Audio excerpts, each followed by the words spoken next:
Alors bonjour, j'espère que vous allez bien. Donc, j'en profite aujourd'hui pour vous partager quelques informations. Donc, je voulais d'abord vous dire que je privilégie en fait la communication par l'entremise de YouTube parce que je sais que vous avez, on a des contextes en fait fort différents.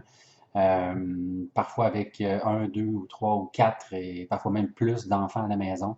Vous avez aussi des horaires qui sont très variables, donc vous pouvez prendre connaissance en fait des informations que je vous envoie au moment où vous le pouvez. Donc, je privilégie cette façon-là à place de vous convier à une rencontre Teams formelle à une heure précise. Donc, j'espère que vous apprécierez la modalité. Donc, premier point, vous avez été nombreux à répondre au sondage que je vous ai envoyé. Je veux vous remercier. Ça nous permet d'orienter nos actions. Donc, je vais vous présenter quelques données, en fait, qui ont émergé de ce sondage-là. Donc, brièvement, voici les résultats du sondage. Donc, à la question 1, vous avez été en grande majorité, vous avez répondu favorablement à la question suivante. Donc, est-ce qu'il est réaliste pour moi de communiquer une fois par semaine avec mes élèves? Donc, il y a plus de 70 personnes sur 85 qui ont répondu oui, donc que c'était réaliste de communiquer une fois par semaine avec les élèves et 15 personnes ont répondu qu'il serait probablement difficile de communiquer une fois par semaine avec les élèves. Donc, on comprendra qu'à l'école Monseigneur Parent, on a de l'adaptation scolaire, une grande proportion d'adaptation scolaire, donc, et que ça peut être parfois donc difficile de communiquer une fois par semaine avec les élèves. Donc, pour nous, c'est très, comment dire, on est très heureux de constater là, que l'ensemble de nos enseignants peuvent envisager communiquer une fois par semaine avec leurs élèves. À la deuxième question, je vais privilégier un mode de communication suivant. Donc, on voit que 10 personnes ont répondu qu'ils étaient pour s'entretenir avec les élèves au niveau des rencontres virtuelles avec Teams, avec Skype ou avec autres plateformes qui pourraient être intéressantes là, pour communiquer avec les élèves. 16 personnes ont répondu par téléphone. 52 personnes, donc grande majorité, ont répondu vouloir communiquer avec les élèves par courriel. Et 6 personnes ont répondu autre modalité de communication. Donc, ce qu'on constate ici, c'est que la majorité des enseignants vont communiquer avec les élèves par courriel. Donc, on verra dans les prochaines semaines s'il n'y aurait pas lieu aux 2 semaines ou aux 3 semaines. Alors, on verra la modalité de communiquer par téléphone pour s'enquérir, en fait, de la situation de chacun de nos élèves. Donc, mais pour l'instant, on est content de savoir qu'il y a une communication qui se fait par semaine. Au niveau des besoins de formation pour faciliter la prise de contact avec mes élèves, donc vous avez répondu dans une large proportion que vous n'aviez pas besoin de formation. Donc à 68 répondants, on signifie qu'ils n'avaient pas besoin de formation. Par contre, 15 personnes ont répondu que ça serait intéressant de recevoir de la formation. Jacques Lelièvre s'est porté volontaire pour nous aider, donc je prends un moment pour le remercier. Donc, il a produit une vidéo sur YouTube là, au niveau de la connexion de Office 365 et puis les autres vidéos que je vous ai partagées, c'est Jacques qui me les a partagées, donc ça a été fait par l'entremise de notre conseiller pédagogique du récit. Donc, c'est des vidéos, des tutoriels qui sont assez, je dirais, simples. Je suis pas un expert au niveau des nouvelles technologies, mais ça m'a permis de mieux comprendre Teams puis de m'approprier l'outil.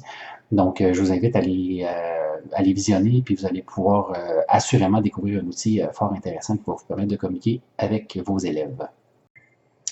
Alors, je vous rappelle que je vous partagerai les contenus en fait envoyés par le ministère à tous les jeudis. Donc, vous allez prendre connaissance de ces contenus, donc, et vous pourrez, si vous le souhaitez, les personnaliser. Donc, personnaliser certains contenus, puis le proposer ensuite à vos élèves. Donc, je vous répète aussi que ces contenus s'ajoutent à ce que vous proposez déjà aux élèves. Donc, on ne dispose pas de beaucoup de temps, sinon pas de temps. Donc, on a les contenus le jeudi et il faut les envoyer aux parents dès le lundi. Donc, je m'attends à ce que vos propositions soient communiquées aux élèves suite à mon envoi du lundi.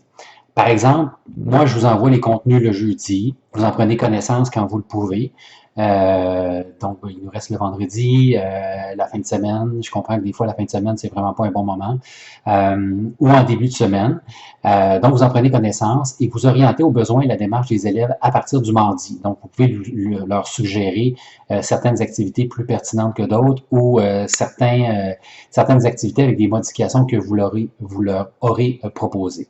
Donc, voilà, je vous rappelle 2 points importants. Donc, c'est sur une base volontaire et ça ne peut servir à des fins d'évaluation. Je sais, je répète toujours les mêmes choses, mais c'est important donc que les élèves soient très conscients et disons, je vais dire informés que c'est sur une base volontaire parce que c'est pas tout le monde qui peut suivre le même rythme, disons, à la maison. Donc, je vous invite aussi à prendre des modalités de communication hebdomadaire avec vos élèves. Donc, on aura d'autres orientations probablement après Pâques par rapport aux communications avec les élèves sur une base hebdomadaire. Si déjà vous êtes dans le mouvement, ça va être très facile pour vous de vous inscrire dans ce qui va être demandé.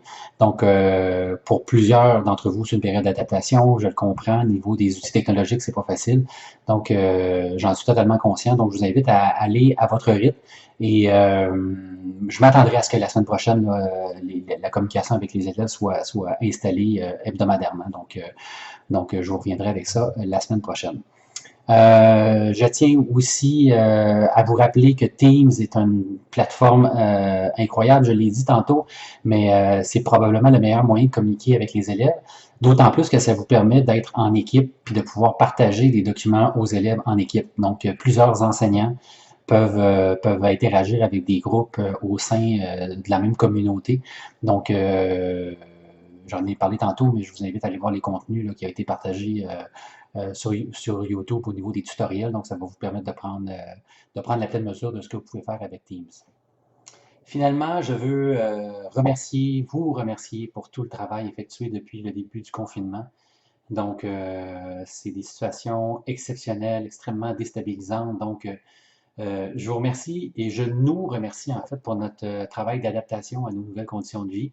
Je pense qu'on peut lever notre chapeau à notre capacité d'adaptation parce que c'est pas facile d'être confiné, d'être avec nos enfants, de passer de longues journées avec nos enfants, puis d'être à la maison. Donc, c'est très déstabilisant. Donc, chapeau.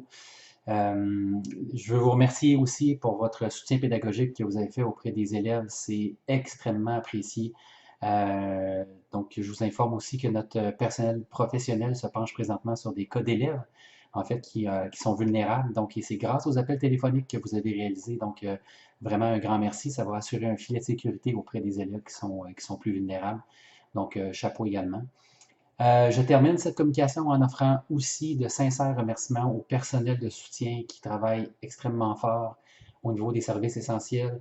Donc, au niveau de la paye, je vous en ai déjà parlé, mais bref, s'il y a de nos employés qui ont été payés, c'est grâce à du personnel de soutien qui est rentré à l'école pour venir faire les payes. Entre autres aussi, si on a réussi à inscrire plus de 90% de nos élèves pour l'année prochaine, c'est en grande partie en raison des centaines d'appels téléphoniques qui ont été réalisés au cours des 2 dernières semaines. Donc, chapeau aux personnes de soutien. Je les nomme Julie Fleury, France Laforêt, Linda Brisson, Angelica Bocaccia, Lucie Terrien, Geneviève Lamy, Nicole Bouchard-Champagne, Bianca Choquette-Giroux, Lise Audet, Géraldine Folgoaz. Donc, merci énormément pour votre travail. J'en profite pour vous souhaiter un excellent congé pascal. Puis ce que je nous souhaite en fait, c'est d'être en contact avec les petits bonheurs de la vie quotidienne, soit le bonheur d'être avec nos proches, le bonheur de partager des moments et essayons de trouver des moments, des espaces de réflexion, puis des moments de petit bonheur auprès des personnes qu'on aime et ça nous aidera à passer à travers. Donc, je vous souhaite un excellent week-end et au plaisir de se reparler la semaine prochaine.